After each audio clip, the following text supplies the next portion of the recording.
Operating income up 136% year over year. Gross margin at the best level in more than a year. A double beat on revenue and EPS. And Cybercab production has officially started. Tesla just reported one of the strongest quarters it has had in years, and the stock rose on earnings day. That is our setup. But here is what you also need to know. Tesla is trading at 215 times trailing non-GAAP earnings. The CFO warned that the company expects negative free cash flow for the rest of 2026, and they are committing to spend $25 billion in capital expenditures this year alone.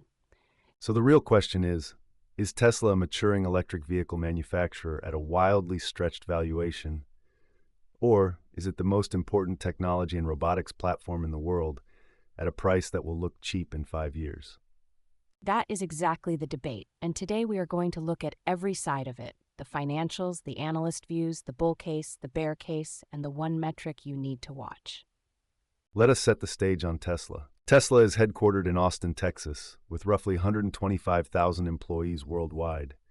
The company operates gigafactories in Fremont, California, Austin, Texas, Sparks, Nevada, Shanghai, and Berlin, plus a new dedicated Cybercab facility in Austin that just came online. 3 main revenue streams. Automotive is the core, $16.2 billion this quarter from Model 3, YSX, Cybertruck, and now the beginning of Cybercab.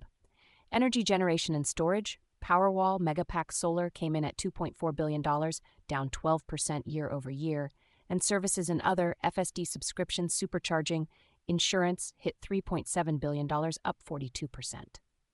That services growth is the story inside the story. FSD subscriptions and supercharger revenue are high-margin recurring streams.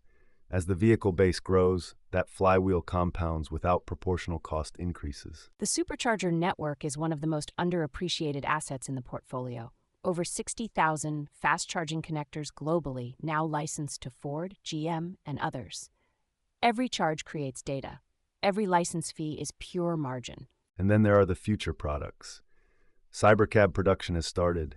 Tesla semi-volume production is ramping, and Optimus humanoid robots are targeting production in late 2026. Each of those is a separate multi-billion-dollar business if it works. The competitive moat here is real. Proprietary over-the-air software, more real-world FSD miles than any other platform, vertical integration from battery cell to finished vehicle, and a brand that still commands the highest average selling price in the EV segment. All of that adds up to $95.8 billion in trailing 12-month revenue, a $1.24 trillion market cap, and a stock trading near its 52-week high. The narrative of Tesla as a broken brand has ended. The CEO leading Tesla is Elon Musk, who has been at the helm since 2008, making him one of the longest-tenured technology CEOs running a trillion-dollar company. Born in South Africa, educated at the University of Pennsylvania, Musk co-founded Zip2 and then PayPal before using the proceeds to fund SpaceX in 2002 and invest in Tesla in 2004. He is simultaneously running Tesla, SpaceX, XAI, and spent much of 2025 advising the Department of Government Efficiency. He is the world's wealthiest person, with a net worth exceeding $800 billion. The controversy is real, and it is financially material. Musk has promised full self-driving capability arriving within 1 year for 12 consecutive years.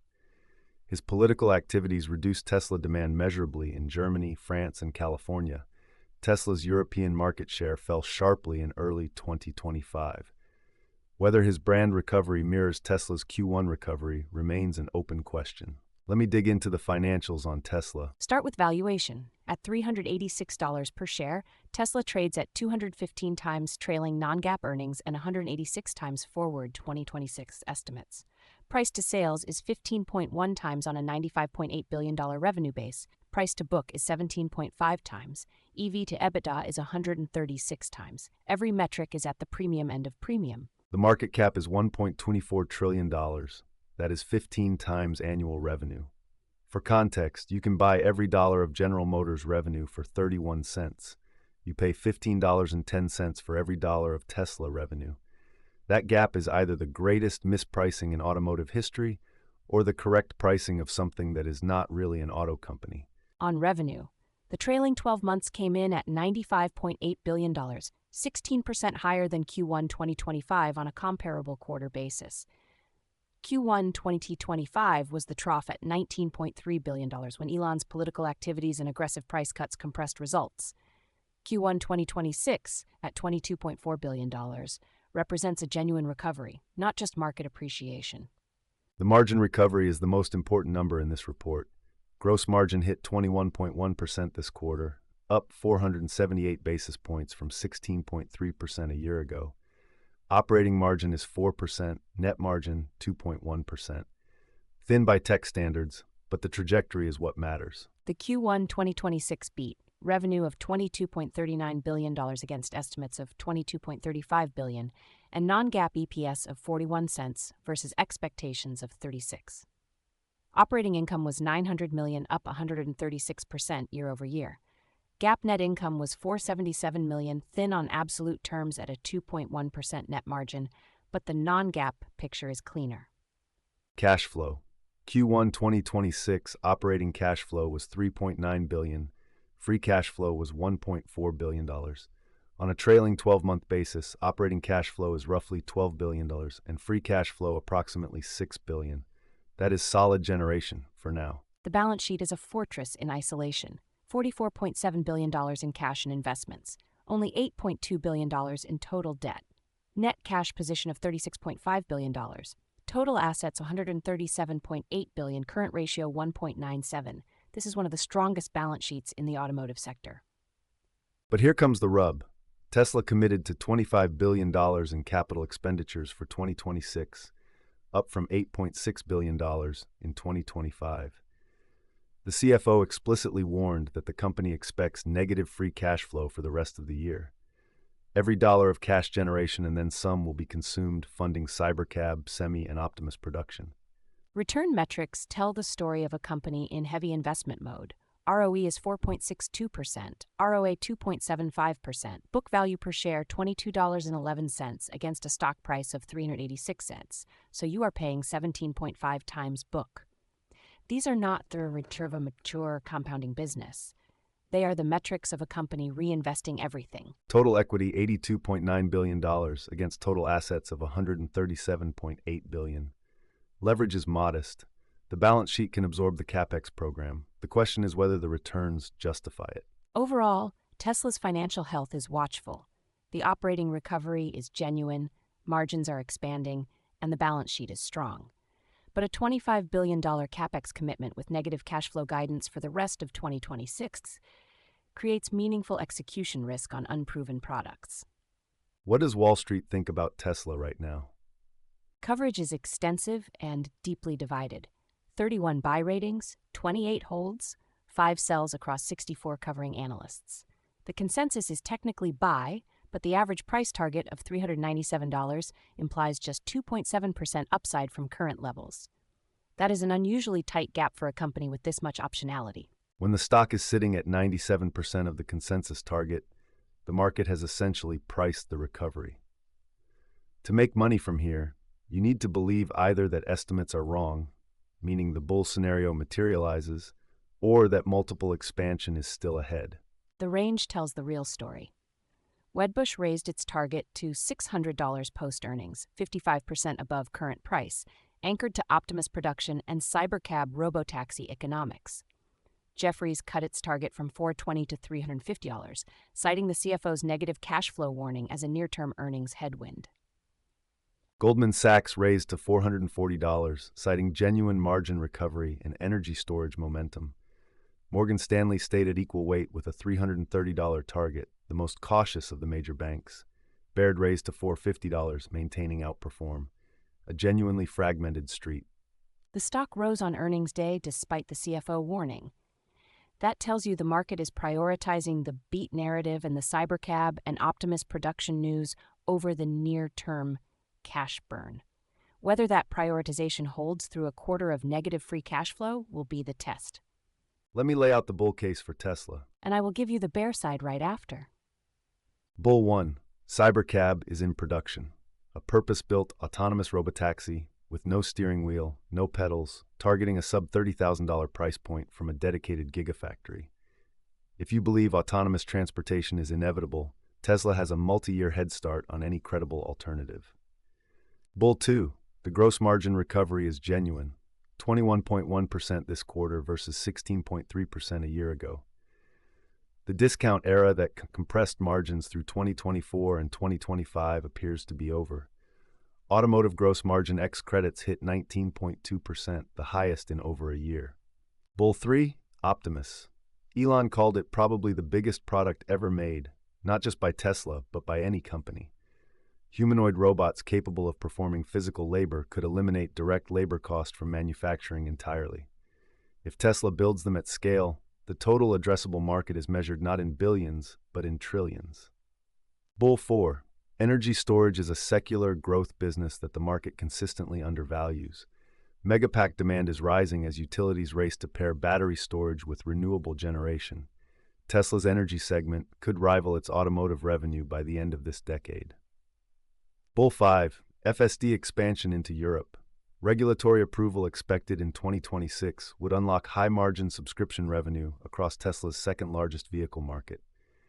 Every car sold in Europe becomes a recurring revenue asset at $99 to $199 per month. Bear side. 1. The valuation. At 215 times trailing non-GAAP earnings, Tesla needs years of compounding execution to justify this price. The company's own history shows it can miss deadlines by 3 to 5 years. At this multiple, any significant miss compresses dramatically. 2. $25 billion in capital expenditure this year, with the CFO explicitly warning of negative free cash flow for the remainder of 2026. For a $1.24 trillion company to commit to burning its entire operating cash generation on unproven products, Cybercab, Semi, Optimus, is an enormous bet. If any of those products faces a major delay, the capital is gone and the earnings path has a gap. 3. Q1 margins included one-time benefits. Warranty reserve adjustments and tariff refunds boosted the 21.1% gross margin. Analysts will strip those out in Q2 modeling. If normalized auto gross margin drops back towards 17 or 18%, the margin recovery thesis takes significant damage.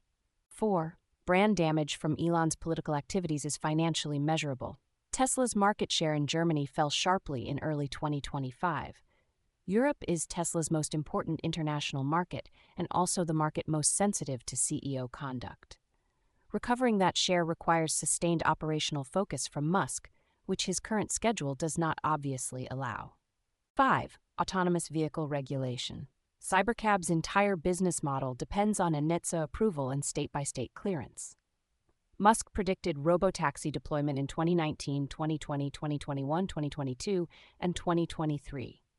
Regulators move on their own timeline, and the gap between production readiness and legal deployment could be years. Let us see how Tesla stacks up against its closest comparisons in the electric vehicle and clean energy space. BYD, the Chinese electric vehicle giant, trades at roughly 0.8 times sales versus Tesla at 15.1 times. BYD actually outsold Tesla on global electric vehicle unit volume in 2025, delivering more battery-only and plug-in hybrid vehicles combined. Yet BYD trades at a valuation that is a rounding error compared to Tesla's. That gap reflects everything the Tesla thesis claims: superior software, the supercharger moat, FSD optionality, energy storage, Optimus. Whether those justify 19 times the price-to-sales ratio is the central debate in automotive investing right now. Rivian at 2.1 times sales is still pre-profit at any meaningful scale. Revenue growth of nearly 20%, but from a very small base and with no path to the kind of operational leverage Tesla has already built. General Motors at 0.31 times sales is the starkest contrast. Traditional auto multiple, no one pricing in a robotics or AI future. That GM comparison really puts the Tesla premium in one number. You can own $1 of General Motors revenue for 31 cents. You pay $15.10 for $1 of Tesla revenue. That 49 times spread is the Tesla story, the Tesla risk, and the Tesla argument all in one place. Let us now look at what the options market and insider activity are telling us about Tesla. Options activity around the Q1 2026 earnings announcement was typical for Tesla, which, with a beta of 2.3, consistently generates some of the highest options volumes on the exchange. Near-term calls were trading at implied volatility of 74 to 78%. The call-to-put ratio was approximately 1.21 ahead of earnings, indicating mild bullish positioning. Post-earnings, that sentiment has become more mixed as the capex warning creates uncertainty around Q2 and Q3 free cash flow. Notable options positioning. Call activity concentrated at the $400 and $450 strikes for June and September 2026 expirations. Traders positioning for continued momentum. Puts clustering at $350 as a hedge against negative cash flow disappointment in the back half of the year. Insider activity tells a notable story through what is absent. Over the past 6 months, there have been 8 insider sales totaling more than $128 million in proceeds and 0 insider purchases. Director James Murdoch sold approximately 60,000 shares in January 2026 at $445.40 per share, a $26.7 million transaction. When insiders are not buying a stock that is still meaningfully below its all-time high after a quarter that beat on every metric, you file that observation. Many of these are scheduled 10b5-1 sales, but the absence of any discretionary buying is a data point. Let us bring it all together on Tesla. Tesla delivered a genuinely strong Q1, operating income up 136%, gross margin at a 12-month high of 21.1%, a double beat on revenue and EPS, Cybercab in production. The story of Tesla as a broken brand, battered by Elon's controversies and demand headwinds in 2025, has officially ended. But the next chapter is harder than the last one. $25 billion in capex, negative cash flow warnings, 3 unproven mass market products, Cybercab, Semi, and Optimus, all ramping simultaneously. At 215 times earnings, the market needs all 3 to work. The metric to track is automotive gross margin excluding regulatory credits. It was 19.2% in Q1 2026. If it expands toward 22 to 25% over the next 4 quarters, as Cybercab and newer lower-cost platforms scale, the margin recovery thesis is intact. If it retreats towards 16 or 17%, the $25 billion capex bet starts to look reckless rather than visionary. Tesla's financial health? Watchful but intriguing. $44.7 billion in cash, essentially no net debt. But every dollar of operating cash flow is committed to bets on products that will not generate meaningful revenue for at least another year. And then there is the quote that encapsulates everything. Elon Musk said on the Q1 2026 earnings call, "I think Optimus will be our biggest product. Not just Tesla's biggest product ever, but probably the biggest product ever." If he is right, investors who buy at $386 will look back on this as the beginning of something historic. If he is wrong, or more likely, if he is right but 5 years late, the 215 times earnings multiple will be the punchline. That is the bet at this price. Maximum ambition, maximum uncertainty, maximum Elon. A genuinely fascinating company. We tried to give you every side of it today. And hey, if you want to run the same research workflow we used to build these episodes, everything is free at chargedalpha.com. 11 screening tools across stocks, ETFs, options, crypto, bonds, REITs, commodities. No sign-up, no paywall. The same data that powers this show is sitting there waiting for you to run your own screens. Check it out. Until then, I am Hudson Thomas. This podcast is for informational and educational purposes only. Nothing discussed today constitutes a buy, sell, or hold recommendation for any security mentioned. All investments carry risk, including the risk of total loss of principal. Past performance does not guarantee future results. Always do your own research and consult with a qualified financial advisor before making any investment decisions. The hosts and producers of Charged Alpha may hold positions in securities discussed on this show. This episode was researched, written, and produced using AI-assisted tools. All data has been aggregated from publicly available sources and may contain inaccuracies. Data is current as of the recording date and may have changed. Ooh-wee-doo! That ticker tape starts dancing fast. A bull market thrill that's built to last. Dividends are ringing up the swing. Listen to that sweet ka-ching. It's a Wall Street swing. That fast-paced rhythm makes you sing. Yeah, the Wall Street swing.